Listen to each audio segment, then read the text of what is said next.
Hello everyone! This will be our first in a whole series of guided writing videos that are going to help you in your drafting process of each paragraph of your literary analysis essay for Unit 1. Now let's talk a little bit about how this is intended to work. Now, what we want you doing is using these videos simultaneously. That means at the same time that you are actually writing each of the paragraphs of your essay. These videos are going to walk you step by step through the process, sentence by sentence, guiding you along the way. Now, in order to make the most of that support, you have a couple of different options in terms of how you can set up your digital workspace on your device.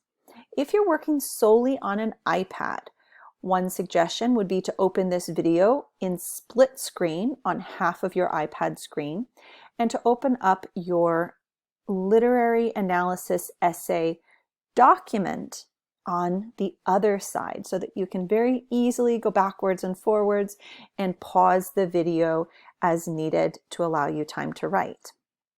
Now, if you are fortunate enough to have a secondary device, you're welcome to use your iPad primarily just for the typing of your actual essay. And then maybe if you have a phone or an additional tablet that you would like to have these videos queued up on, you can simply start and stop them as needed. Whatever system works best for you, there is really no right or wrong answer here. We just want to make sure that we have access to both our writing document and these videos at the same time. Now, this first video in our series is going to walk us through the process of drafting our very first body paragraph.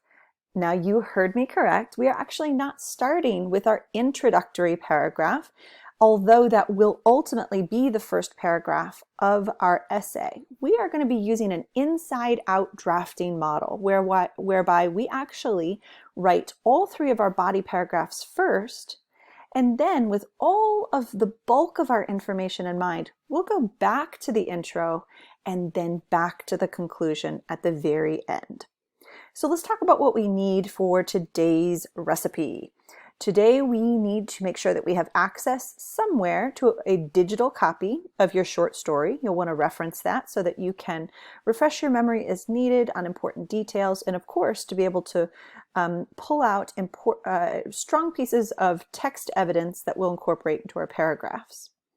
The second essential ingredient, of course, is going to be our literary analysis pre-writing document that we created earlier in the week. This is where we already identified our main points, our observations about each of those key literary devices, and maybe even an idea or two of evidence that we might use to support each of those literary devices and their essential nature to our story. The very last thing that you're going to need is that blank Google Doc, which is available to you in Schoology, labeled Unit 1 Lit Analysis Essay. That document is currently loaded into Schoology as an assignment inside of our green drafting folder.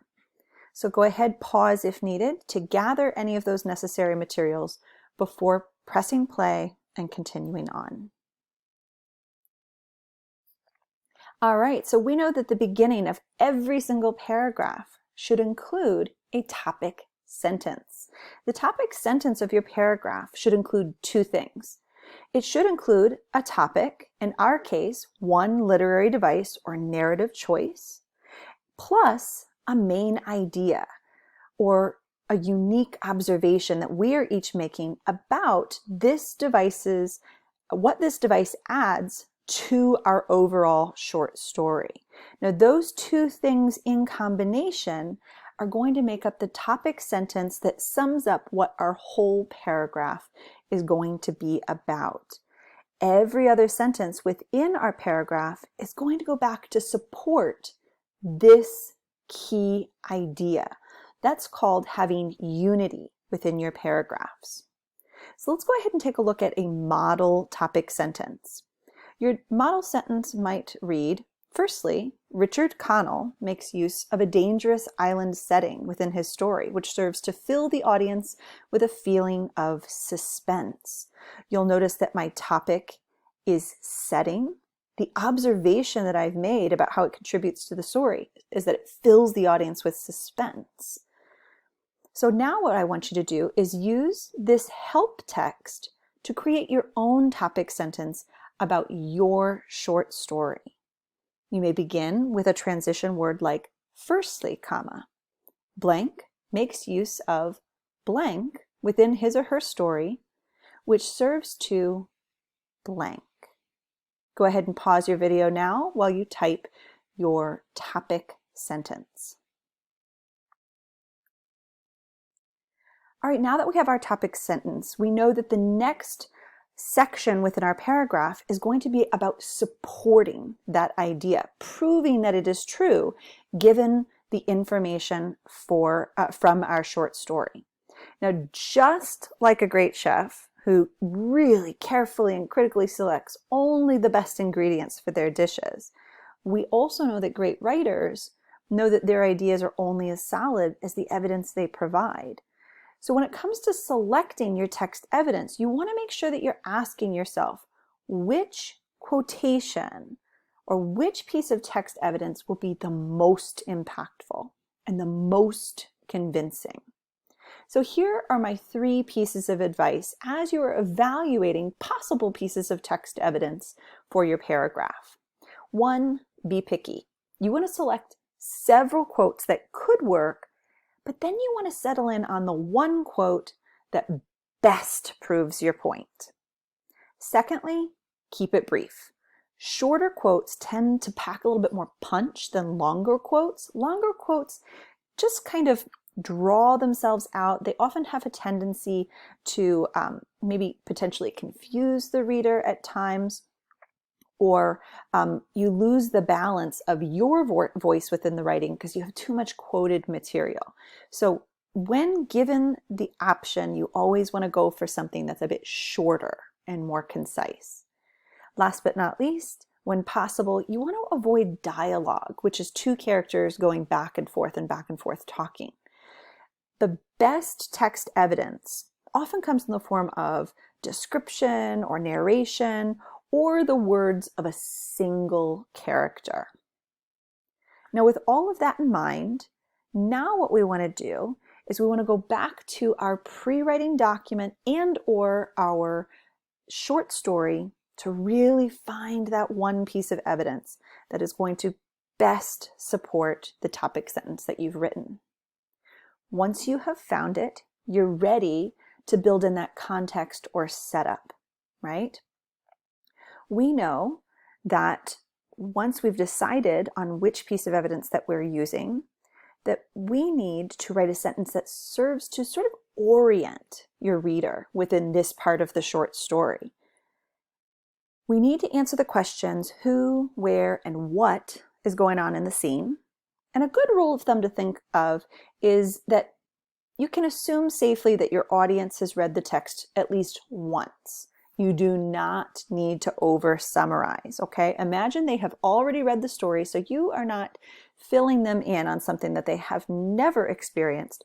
You just need to give them some roadmaps and some signals as to where in the story you are referencing. An example of this might be, this can be seen early in the story when Ship Trap Island's mysterious and foreboding reputation appears to unsettle the yacht's typically fearless crew. Now please use this help text to draft your context sentence now. All right, now that we have our setup already written, the very next thing that we need to incorporate is our quote sandwich. This is our actual text evidence. Remember, we never, ever, ever, ever, ever begin a sentence with a quote, which means we must instead begin with a lead-in to our quote, which is basically a phrase that indicates who and what is being said.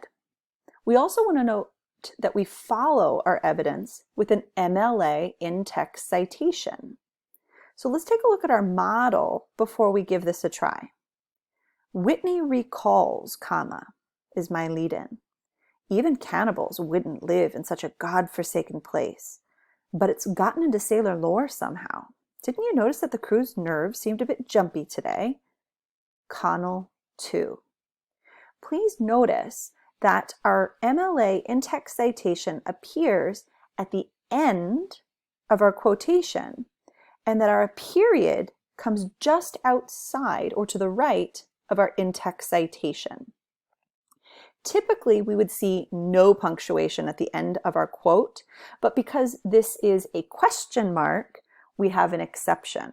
The second exception would be an exclamation mark. We always leave those two types of punctuation at the end of a quote because they help us to contextualize how something is being said. All right, would you please pause your video and use this help text to draft your own quote sandwich now. Keep in mind that the following pieces of the following help text are in the form of choices. You're not going to use all of these. You're going to choose perhaps one. All right, so for example, the author writes, comma, quote, and then citation. You are welcome to use anything that you see on the board or modify it for your own purposes. All right, now it seems like the hardest part has been done, but believe it or not, I think the last two sentences of our paragraph are actually two of the trickiest. This is where we add 1 to 2 sentences of explanation. This is where we answer the question, so what, right? I've provided this evidence, now what? Of course, this is where your critical and scholarly voice really gets to shine. You're not leaning in on what the author has said or what someone else has written.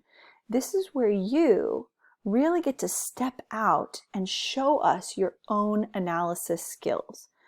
Two things that may help you to sort of tackle this particular part of the process is to answer the questions, what does this quote mean or show? And how does this quote prove your topic sentence to be true? Let's take a look at our model.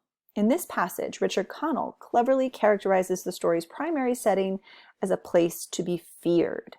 This builds suspense within the readers as they are anxious to know what actual dangers will unfold once Raysford washes ashore.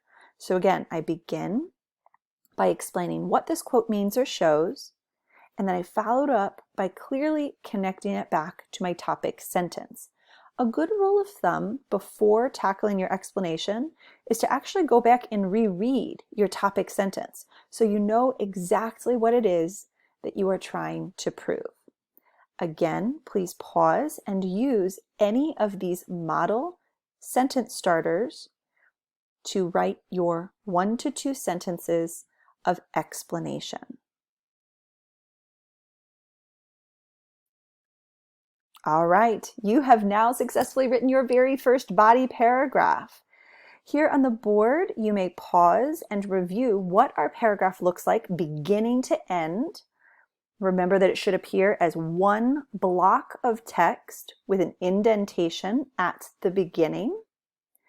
And then, just to give yourself a little self-check after reading our model, you want to go back and reread your own paragraph and ask yourself the following questions. Does your paragraph have a clear focus around a single literary choice and element? Do you provide clear context prior to your evidence? Does your evidence directly support your topic sentence? Is the evidence you've selected the best evidence to be found?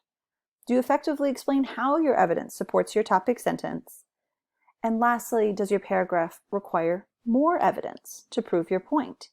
If you answer yes to this last question, then all you're going to do is you're going to go back into your paragraph and you're going to double your recipe by adding a second piece of context, a second piece of text evidence, and a second pair of explanation sentences. All right, please make sure that you take the time to evaluate your own paragraph now.